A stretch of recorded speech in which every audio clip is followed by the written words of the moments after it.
Hey, what's up? It's Doug Cunnington here. This is the second of two live streams that I'm doing today. And hopefully this baby's gonna work here. And hopefully people will be hopping on and I'll see that people are attending and stuff. Hopefully you could hear me. I'm on my phone right now instead of my laptop.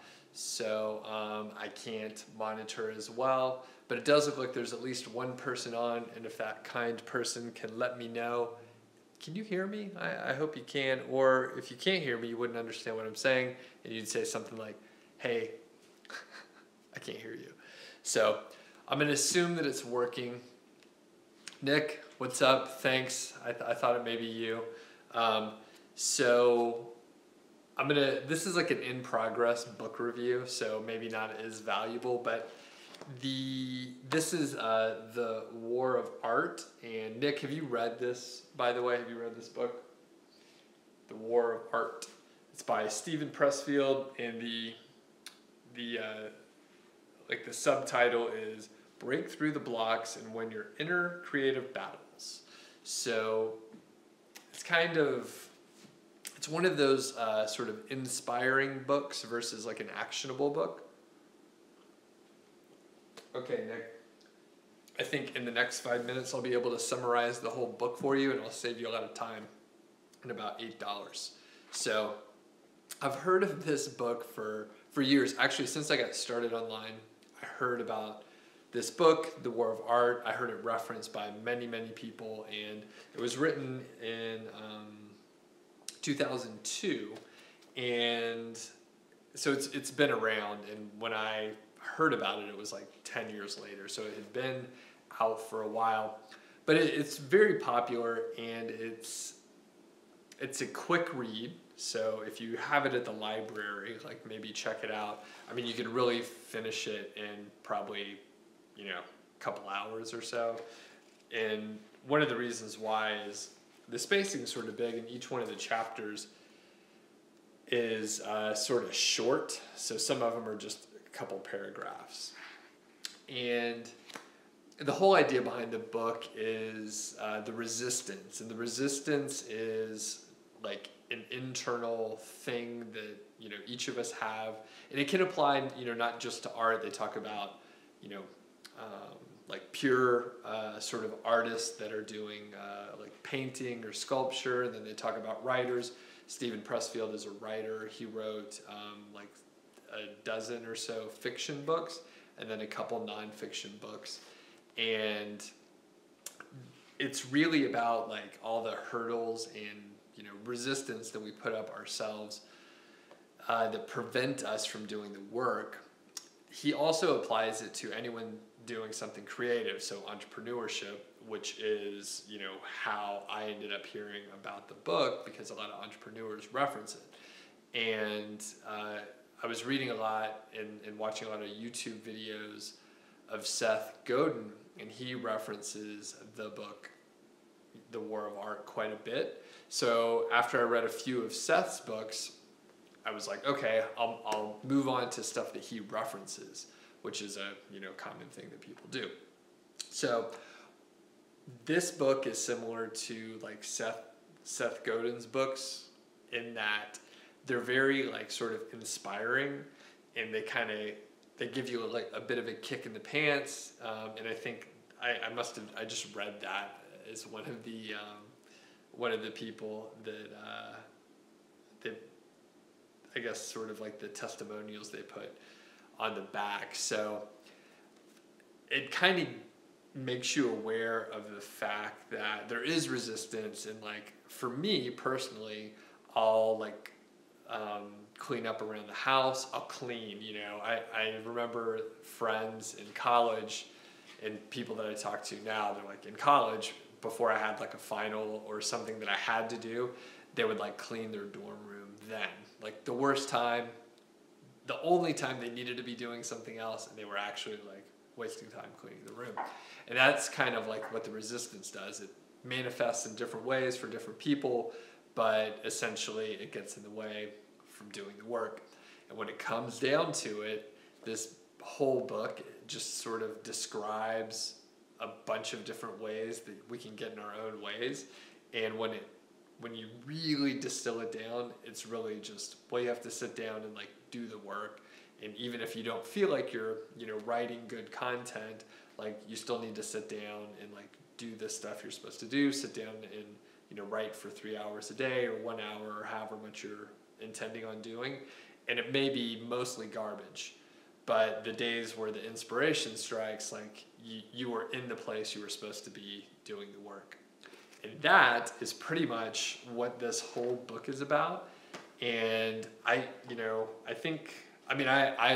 bought it because I heard it recommended so many times. And I think I even bought, like, there's a follow-up book called Do the Work, I believe, something like that. And I think I bought that too. I believe they were only $8. I'm trying to, give myself some more budget for books and not feel bad about buying books. But this one for sure I'm a little disappointed in, just because it's so like inactionable and so repetitive that like I get the point. Like I read the back cover and that pretty much covers it. So, and for me, like at least right now in my life today, I'm like, I know, like I show up and I do the work even though I don't have a boss. I sit down and like do the stuff that I'm supposed to do. Or at least I'm like, my ass is in the seat, I'm doing something. So it may not be exactly the right thing, but I'm in the place where I'm supposed to be. And most of the time, especially when you have like a looming deadline in front of you, like that's a pretty good motivator. So I usually have some sort of deadline that I set up for myself, even if it's arbitrary, like even if, as long as I set something, I can aim towards it. So anyway, I see a few more people are on. Has anyone read The War of Art? It's on. I know Nick said that he did not. So anyway, I think I may do a few more like reviews like this, hopefully of books that I've actually finished and read and implemented something from. But it does bring me to like a thought that I've had like in the last few weeks. I've read a few of Seth Godin's books and they're very good. They're quite inspiring, but again, in a lot of ways, it's highly inactionable. So like if you're looking to get like pepped up, you need like a pep talk, and you need someone to sort of steer you in the right direction. I think these kind of books, again, Seth Godin's books, which range various topics, can really give you like good examples of stuff. But when it comes down to like doing things, you'll sit down and then realize how much you don't know, which is valuable, right? There's a lot of value in like understanding that like you now need to go find more information. So that's something, and it's interesting, but at the same time, like a lot of times you don't require 200 pages to get to that point. So it can be said faster. It does make them like faster reads. And one thing that I noticed in Seth Godin's books, which like I think I've read like 5 of them or so, but he gives a lot of like very interesting case studies and examples. But every time he gives one, I feel like they're very much like outliers. Like almost all of the examples are outliers. They're not like regular people. They're just exceptions. So still valuable, right? Like there's a lot of exceptions out there, but when it comes down to it, I'm just like, all right, like you're putting like Tim Ferriss examples in there. Like Tim Ferriss is pretty accomplished. Like, of course he did the work, he did all the stuff they're talking about, but when I see those in there, I'm just like, man, it's a little bit of a disconnect. So, okay. So Nick says, Gary Vee has a good mix of heady motivational with bits of practical advice. Nick, you're like reading my mind. So I have a couple like short, like super short blog posts like drafted. One is like my thoughts on Seth Godin, which is basically what I just said. And then Gary Vee is another one. Actually, really didn't enjoy Gary Vee for a long time because I would just see his motivational videos on Facebook that people shared, and it was like some dude yelling at other people that they need to work harder. Me personally, I was like, well, I don't want to work harder. I don't want to have I don't want to buy the jets and have $1 billion company. Like, I just want to have like some flexibility in my day. And like, I've done hard work before and I can still do it. And I really want to choose what it is, but I don't want to like work that hard. But I get his motivational stuff. Now I really like him. I like him a lot, but it took a while. It took like years for me to turn the corner on that, because he just seemed like an angry dude yelling at people to work harder. And I was like, not everybody wants to work that hard, man. Like, you gotta relax. But I like him a lot now.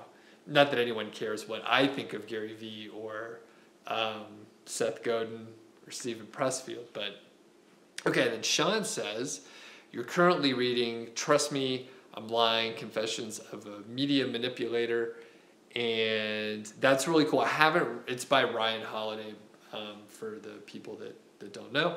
But I like Ryan Holiday a lot. And I think he has like a book that came out like today or yesterday. It must have been yesterday. But it seems really interesting. And yeah, Ryan Holiday is good. I haven't read, I'm trying to think. I maybe haven't read any of his books all the way through, but I'm really familiar with the stuff he has out there. So that's one I should probably check out. Thanks for mentioning it. Cool. Well, any other questions out there, or what's going on? What are you guys reading? I'm drinking. This is actually beer that I brewed. It's an amber, which it looks super dark in this kind of lighting here, but yeah, actually that looks a little sort of amber, but yeah, pretty malty and not too hoppy or anything. So, okay, so I'll just round it out just in case there's no other questions or anything. So the War of Art, it's okay. I wouldn't highly recommend it to like general people, but if it's someone who's like an artist, particularly there's a lot of writing examples in here, but if you're in a rut and you're not making progress, this book is probably like really useful. But if you're highly motivated and you don't seem to have an issue with, showing up and trying to do some work, then this book is probably like a huge waste of time. It's really, I don't know, it's more of to be redundant since I said it before, it's a little bit of like just an inspirational book versus anything else, and it would only inspire you if you need to be inspired to like sit down and work through like writer's block or something. It's very, I don't know, it's very light on real stuff. So, and Nick, you mentioned something here. Okay, so Nick, actually this could be a whole topic for something, I guess a blog post or a video. So Nick says, to be honest, I read mostly blogs. I haven't read an actual book in a while. So that was me about a year and a half, 2 years ago. So a while back, I read maybe like 1 or 2 books a year. That was probably like 3 to 4 years ago. And then I slowly started reading a bit more, maybe like 10 books the next year. And then I think last year I probably read like 25. And this year, I think, we're a little more than halfway through. I've read probably about 30 or so. And like, honestly, there was this trilogy that I read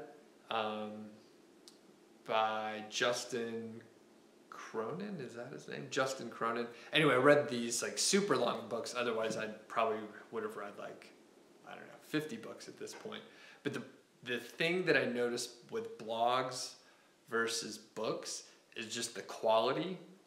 Like with a printed book, like they edit it, like people look over it, and it's like much higher quality.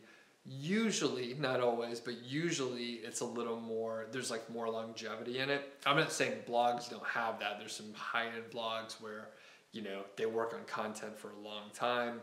They, you know, they have editors, they have multiple passes added. But when I went from, you know, not reading so many blogs to reading books, I was like, there's such a huge difference in quality and like the information in it that I hardly read blogs anymore. And when I was trying to improve my writing, so I started like looking closer at some of the blogs that I was reading and critiquing it. And I don't think I'm very good at grammar, but I was like looking at how poorly structured like the whole blog post was. So I have a blog, I'm beating up blogs, but the point is, I think that if depending on what you're trying to find out, right? Sometimes there's like there's not a reason to read the books, and it's more relevant to read a blog. So I totally get that. And I do read some blogs, just not nearly as many as I was. But anyway, the whole point is like super high quality, like writing and editing, and you just get a higher quality product. So me, if I'm trying to like write better, I'm gonna need to read higher quality stuff and like just be exposed to it more. And so I'm reading like a ton now, and I'd never really enjoyed it before, other than like reading beer books. So, okay. And then Nick says, there's also subtle meditation. What is it? Is there also a subtle meditation effect as well, reading a book over a blog? Yeah, for sure. And mainly for me, it's only like fiction books or something written, like historical books written in like a fiction format. So like Eric Larson has a few books that are like that. You know, he covered the 1893 Chicago World's Fair, like pre-World War II, like Nazi Germany, and I'm trying to think of the other stuff. The Galveston Hurricane, and anyway, so books that read like fiction are great, and I try to read those like before bed, and it kind of like takes me into, it helps me fall asleep, basically. Where if I read like a business book before I was trying to go to bed, I'd like think about it too hard, and then I'd think about work, and then that would, you know, stress me out a little bit. So, okay, I need to start getting dinner ready. My wife's playing tennis. She'll be back soon, so I need to get that going. And thanks for joining up. I know this was like off schedule. We'll see like if people overnight check out the video, if it hits this sort of same number of views as normal. But it could be interesting to do, you know, some of these sessions a little different, be away from the desk. I was actually going to go outside today, but I mentioned earlier that it's hot out there. It's like 90 degrees and super sunny. And I thought, well, I'll just stay inside and drink a beer. So, all right. Cheers, everyone. We'll see you tomorrow. Have a good night.